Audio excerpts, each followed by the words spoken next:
안녕하세요, 여러분. 오늘은 통장 사기 예방에 대해 깊이 있게 이야기해 드리겠습니다. 요즘 통장 좀 빌려주세요. 계좌를 잠깐만 써도 될까요?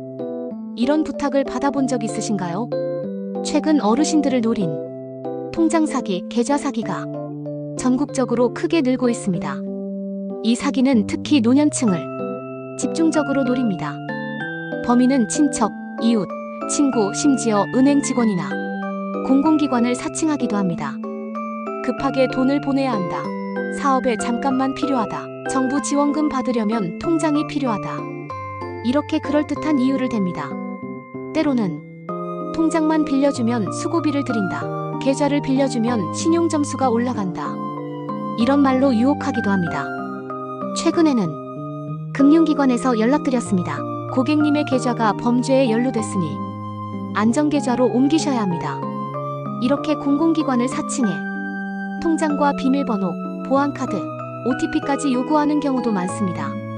실제로 한 어르신은 은행 직원이라는 사람에게 계좌가 위험하다며 통장과 비밀번호, 보안카드를 모두 넘겼습니다. 며칠 뒤 통장에 있던 돈이 모두 사라졌습니다. 또 어떤 분은 사업에 잠깐만 쓰겠다는 이웃의 부탁에 통장을 빌려줬다가 자신도 모르게 범죄에 연루되어 경찰 조사를 받게 되었습니다. 이런 사기는 전화, 문자, 카카오톡, SNS, 직접 방문 등 다양한 방법으로 접근합니다. 특히 지금 바로 처리해야 한다. 다른 사람에게는 말하지 마라. 이렇게 재촉하고 심리적으로 압박을 줍니다. 가끔은 통장만 빌려주면 수고비를 드린다. 계좌를 빌려주면 신용점수가 올라간다. 이런 말로 유혹하기도 합니다. 또 정부 지원금, 복지금, 연금 수령을 위해 필요하다. 이렇게 그럴듯한 이유를 댑니다. 이런 상황에서 마음이 약해져 확인도 하지 않고 통장이나 정보를 넘기는 일이 많습니다. 그럼 이런 사기 어떻게 예방할 수 있을까요? 첫째, 누구에게도 통장, 계좌, 비밀번호, 보안카드, OTP를 빌려주지 마세요. 둘째, 가족, 친척, 이웃, 은행 직원, 공공기관을 사칭해도 절대 응하지 마세요. 셋째, 통장만 빌려주면 수고비를 준다. 계좌를 빌려주면 신용점수가 올라간다.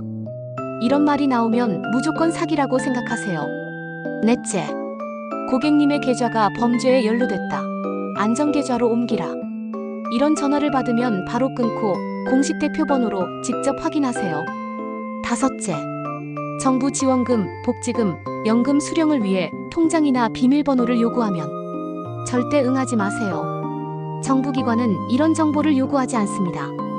여섯째, 통장, 계좌, 신분증, 비밀번호, 보안카드, OTP 절대 사진 찍어 보내지 마세요.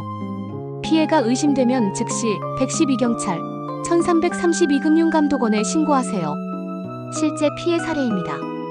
한 어르신은 은행 직원이라는 사람에게 계좌가 위험하다며 통장과 비밀번호, 보안카드를 모두 넘겼습니다. 며칠 뒤 통장에 있던 돈이 모두 사라졌습니다. 또 어떤 분은 사업에 잠깐만 쓰겠다는 이웃의 부탁에 통장을 빌려줬다가 자신도 모르게 범죄에 연루되어 경찰 조사를 받게 되었습니다. 정부 지원금 받으려면 통장이 필요하다는 말에 통장과 신분증을 넘겼다가 대포통장 범죄에 연루된 사례도 있습니다. 이런 상황 어떻게 해야 할까요? 퀴즈.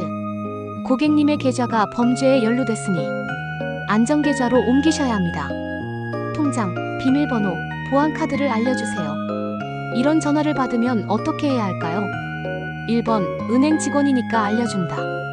2번, 전화를 끊고 공식 대표 번호로 직접 확인한다. 정답은 2번입니다. 실제 피해를 막은 어르신의 한마디입니다. 나도 처음엔 은행 직원인 줄 알고 통장과 비밀번호를 알려줄 뻔했어요. 가족이 절대 알려주지 말라고 신신당부해서 피해를 막았습니다.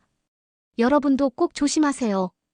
혹시 여러분들도 비슷한 경험 있으신가요? 댓글로 경험을 남겨주세요. 여러분의 이야기가 다른 분들에게 큰 도움이 됩니다. 이 영상을 가족, 친구, 이웃에게 꼭 공유해주세요. 여러분의 한 번의 관심이 소중한 사람을 사기로부터 지킬 수 있습니다. 진짜 명심하세요. 통장 사기, 계좌 사기 절대 속지 마세요. 오늘 영상이 도움이 되셨다면 구독과 좋아요, 알림 설정 꼭 부탁드릴게요. 여러분 모두 안전하고 든든한 하루 보내세요.